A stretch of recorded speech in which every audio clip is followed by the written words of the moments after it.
Assalamualaikum warahmatullahi wabarakatuh. Kami dari mahasiswa Universitas Pamulang, Fakultas Ekonomi, jurusan Akuntansi S1, mata kuliah Perilaku Organisasional dari kelompok 5 yang terdiri dari Aji Wibowo, Aldi Kurniawan, dan Ferry Nur Afandi. Pada kesempatan kali ini kami akan menjelaskan modul tentang kepribadian dan nilai kepribadian. Kepribadian atau personality adalah jumlah total cara-cara di mana seseorang individu beraksi dan berinteraksi dengan orang lain. Pengukuran kepribadian dalam proses perekrutan penting dilakukan agar manajer dapat memprediksi siapa yang terbaik untuk sebuah pekerjaan yang akan dilakukan. Mengukur kepribadian, alasan penting mengapa manajer perlu mengetahui bagaimana mengukur kepribadian adalah yaitu untuk riset telah menunjukkan kegunaan uji kepribadian dalam melakukan perekrutan dan membantu manajer memprediksi siapa yang terbaik untuk sebuah pekerjaan nantinya.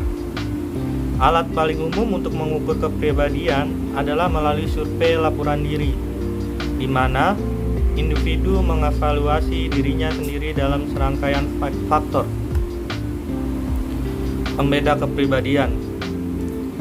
Hereditas atau heredity adalah faktor yang ditentukan saat konsepsi biologis, fisik, dan pembentukan psikologis inherent. Penelitian membuktikan bahwa hereditas mempengaruhi sekitar 50% dari kesamaan kepribadian antara anggota dan lebih dari 30% kesamaan dalam minat kerja dan hiburan. Karakteristik yang bertahan yang menjelaskan perilaku seorang individu. Indikator tipe Myers-Briggs. Indikator tipe Myers-Briggs adalah sebuah tes kepribadian yang mengelompokkan 4 karakteristik dan mengklasifikasikan orang dalam satu dari 16 tipe kepribadian. 1. Extrovert versus introvert. Seseorang yang memiliki tipe extrovert cenderung ramah, pandai bergaul, pandai bersosialisasi, dan percaya diri. Sedangkan seseorang yang memiliki tipe introvert cenderung tenang dan pemalu. Nomor 2, perasa atau sensing versus intuitive. Seseorang yang memiliki tipe perasa cenderung praktis serta memilih rutin dan urutan serta detailnya. Sedangkan orang yang memiliki tipe intuitif bergantung pada proses, tidak sadar, dan melihat pada gambaran besar. Yang nomor 3, pemikir versus perasa. Seseorang yang memiliki tipe memikirkan biasanya menggunakan penalaran dan logika untuk mengenai suatu masalah. Sedangkan seseorang yang memiliki tipe merasakan berpegangan pada nilai-nilai dan emosi pribadi mereka. Yang keempat dan terakhir yaitu penilaian versus penerima. Seseorang yang memiliki tipe menilai menginginkan kendali dan memilih urutan dan struktur. Sedangkan seseorang yang memiliki tipe menerima cenderung lebih fleksibel dan spontan. Model kepribadian 5 besar. Model kepribadian 5 besar atau Big Five model merupakan sebuah penelitian kepribadian yang mencakup 5 dimensi dasar.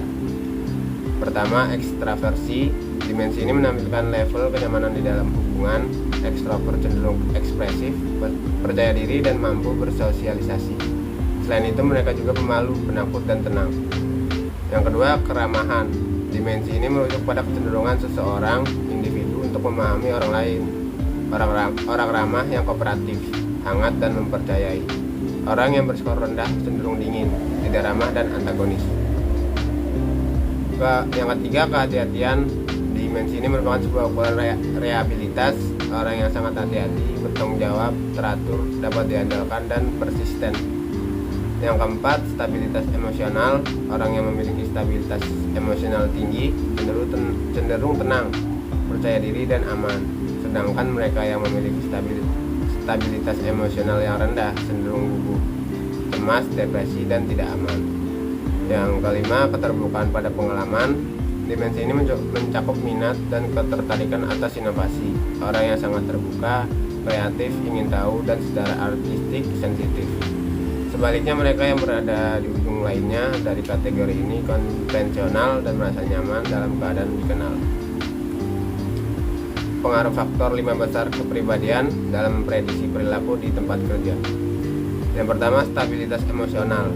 Dari kelima faktor besar dalam kepribadian faktor yang paling mempengaruhi kepuasan hidup, kepuasan kerja, dan tingkat stres adalah stabilitas emosional.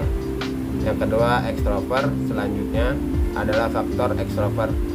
Seseorang yang ekstrovert cenderung ekspresif, memiliki kepercayaan diri yang tinggi, dan mampu bersosialisasi, sehingga mereka memiliki emosi-emosi positif dibandingkan orang yang introvert. Yang ketiga, terbuka pada pengalaman. Dalam hal kepemimpinan, dibutuhkan seorang pemimpin yang terbuka pada pengalaman. Seseorang yang terbuka terhadap pengalaman memiliki kreativitas yang lebih dalam berbagai hal. Yang keempat, keramahan. Faktor keramahan juga memiliki pengaruh yang besar terhadap perilaku pekerja di tempat kerja. Seorang pekerja yang ramah tentu saja akan mempunyai banyak teman dan disukai oleh pekerja lainnya. Yang kelima, kehati-hatian. Seseorang yang memiliki tingkat kehati-hatian yang tinggi memiliki kinerja dan mampu memimpin dengan lebih baik. Hal itu disebabkan mereka yang memiliki kehati-hatian yang tinggi cenderung memiliki usaha yang lebih dan persisten. Kemudian mereka memiliki kedisiplinan dan motivasi yang lebih, serta lebih teratur dan terencana. Selanjutnya ada nilai. Value menunjukkan alasan dasar bahwa cara pelaksana atau keadaan akhir tertentu lebih disukai secara pribadi atau sosial dibandingkan secara pelaksana atau keadaan akhir yang berlawanan. Nilai memuat elemen pertimbangan yang membawa ide-ide seorang individu mengenai hal-hal yang menyampaikan yang baik, benar, atau diinginkan. Nilai memiliki sifat isi dan intensitas. Pentingnya nilai dan pembentukan nilai. Nilai penting terhadap penelitian perilaku organisasional karena menjadi dasar pemahaman sikap dan motivasi individu. Dan karena hal tersebut mempengaruhi terhadap kita. Individu memasuki suatu organisasi dengan pendapat yang telah terbentuk sebelumnya tentang apa yang seharusnya dan apa yang tidak seharusnya terjadi. Nilai terminal adalah hasil akhir yang diinginkan keberadaan, sasaran yang diingin capai seseorang dalam hidupnya. Nilai instrumental adalah metode perilaku yang lebih disukai atau alat untuk mencapai nilai terminal seseorang. Mengaitkan kepribadian dan nilai-nilai individu di tempat kerja. Teori kecocokan kepribadian pekerjaan merupakan teori John yang mengidentifikasi 6 tipe kepribadian dan mengusulkan bahwa kecocokan antara tipe kepribadian dan lingkungan pekerjaan menentukan kepuasan dan perputaran. Kecocokan orang organisasi. Teori ini berpendapat bahwa orang-orang yang terkait pada yang dipilih oleh organisasi yang sesuai dengan nilai-nilai mereka dan mereka meninggalkan organisasi yang tidak cocok dengan kepribadiannya. Beberapa riset ini membuktikan bahwa kecocokan orang organisasi yang lebih penting dalam memprediksi perputaran pekerjaan di negara kolektif India daripada negara yang lebih individualistis atau Amerika Serikat. Nilai-nilai internasional. Terdapat ada 5 nilai dimensi oleh Hofstede dari budaya nasional, antara lain yang pertama itu ada jarak kekuasaan, merupakan suatu atribut budaya nasional yang menjelaskan tingkat di mana orang-orang dalam suatu negara itu menerima bahwa kekuasaan dalam institusi dan organisasi menyebar tidak merata. Yang kedua itu individualisme versus kolektivisme. Individualisme merupakan suatu atribut budaya nasional yang menjelaskan tingkat di mana orang-orang lebih memilih untuk bertindak sebagai individu dibandingkan sebagai anggota dari kelompoknya itu masing-masing. Yang ketiga ini ada maskulinitas versus feminitas. Maskulinitas merupakan tingkat di mana budaya menyukai peran-peran maskulin tradisional seperti pencapaian, kekuasaan, dan kendali berlawanan dengan pandangan pria dan wanita adalah sama. Yang keempat ada menghindar ketidakpastian, menjelaskan bahwa tingkat di mana orang-orang dalam suatu negara lain lebih memilih situasi yang terstruktur atau tidak terstruktur, menentukan, menghindar, atau ketidakpastian mereka. Yang kelima ada orientasi jangka panjang versus jangka pendek. Yang orang-orang dalam budaya dengan orientasi jangka panjang melihat masa depan dan mengurangi kebijaksanaan seperti perintensi serta tradisi. Kerangka global untuk menilai budaya.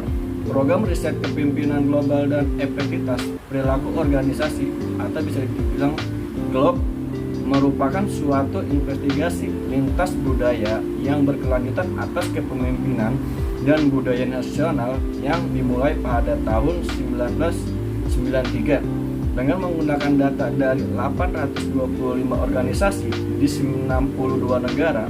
Tim GLOB mengidentifikasi 9 dimensi yang merupakan membeda budaya nasional menyerupai dimensi-dimensi OSTEP. Demikian yang telah kami sampaikan dari kelompok kami, kelompok 5, tentang modul kepribadian dan nilai.